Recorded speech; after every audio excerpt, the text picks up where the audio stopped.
Hello student, welcome to commerce by Harshita. चलिए आज हम डिफरेंसिंग वाली सीरीज़ में समझते हैं कि इंडस्ट्री और कॉमर्स दोनों में क्या डिफरेंस होता है। ठीक है, तो अगर हम बात करें तो इंडस्ट्री में प्रोडक्शन एक्टिविटीज़ की जाती हैं, गुड्स को प्रोड्यूस करने का काम इंडस्ट्री में किया जाता है। अगर हम कॉमर्स की बात करें तो कॉमर्स में गुड्स और सर्विसेज को डिस्ट्रीब्यूट करने का काम किया जाता है। ठीक है, तो अगर हम डिटेल में समझें तो industry is engage in production of goods and services. तो गुड्स और सर्विसेज के प्रोडक्शन में इंडस्ट्री इंगेज होती है और कॉमर्स जो है वो गुड्स और सर्विसेज के डिस्ट्रीब्यूशन में इंगेज होती है। ठीक है, अगर हम लोकेशन की बात करें तो it is located in factories and workshops. Industry आपकी फैक्ट्री या वर्कशॉप में कहलाती है। ठीक है, लेकिन अगर हम कॉमर्स की बात करें तो कॉमर्स हमारी मार्केट में होगी या फिर ऑफिसेज होंगे।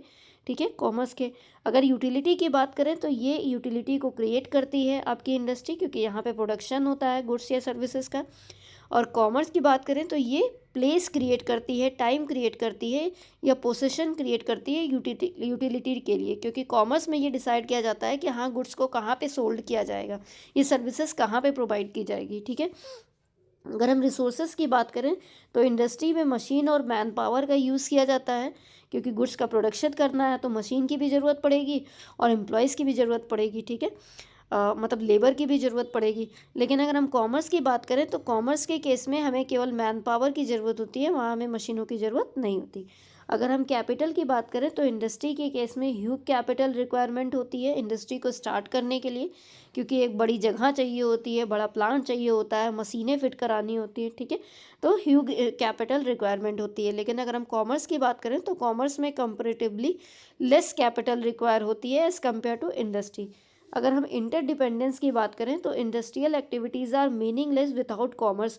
बिना कॉमर्स के इंडस्ट्रियल एक्टिविटीज़ का कोई मतलब या कोई अर्थ नहीं निकलता, क्योंकि अगर गुड्स और सर्विसेज हम प्रोड्यूस कर देंगे और वो सेल होगा ही नहीं मार्केट में तो इसका क्या मतलब है। ठीक है, और अगर हम कॉमर्शियल एक्टिविटीज़ की बात करें तो कॉमर्शियल एक्टिविटीज़ बिना प्रोडक्शन के नहीं परफॉर्म की जा सकती। अगर गुड्स और सर्विसेज नहीं मिलेगा हमें तो कैसे हम उसको सेल करेंगे। ठीक है, तो दोनों एक दूसरे पर इंटरडिपेंडेंस है। ठीक है, अगर हम कंडक्टेड की बात करें तो इंडस्ट्री में प्रोड्यूसर्स और मैन्युफैक्चरर्स होते हैं, और अगर हम कॉमर्स की बात करें तो कॉमर्स में ट्रेडर्स होते हैं, मर्चेंटाइल एजेंट्स होते हैं, तो ये सारे लोग होते हैं। अगर हम आगे बात करें स्टेटस की तो इंडस्ट्री हमारी प्राइमरी इंपॉर्टेंस है और कॉमर्स हमारी सेकेंडरी एक्टिविटी है, तो ये सेकेंडरी इंपॉर्टेंस है। ठीक है, अगर हम क्लासिफिकेशन की बात करें या टाइप्स ऑफ इंडस्ट्री की बात करें तो ये 3 तरह की होती हैं, प्राइमरी, सेकेंडरी और टेरिशरी इंडस्ट्री। और अगर हम कॉमर्स की बात करें तो कॉमर्स में ट्रेड और ऑक्सिलरीज टू ट्रेड 2 टाइप्स होते हैं। अगर हम मार्केट फोर्स की बात करें तो इंडस्ट्री रिप्रेजेंट करती है सप्लाई साइड ऑफ मार्केट, जबकि कॉमर्स क्या रिप्रेजेंट करती है, ये डिमांड और सप्लाई दोनों साइड ऑफ मार्केट रिप्रेजेंट करती है। ठीक है, तो आई होप आपको इंडस्ट्री और कॉमर्स के बीच में डिफरेंस क्लियर हो गया होगा।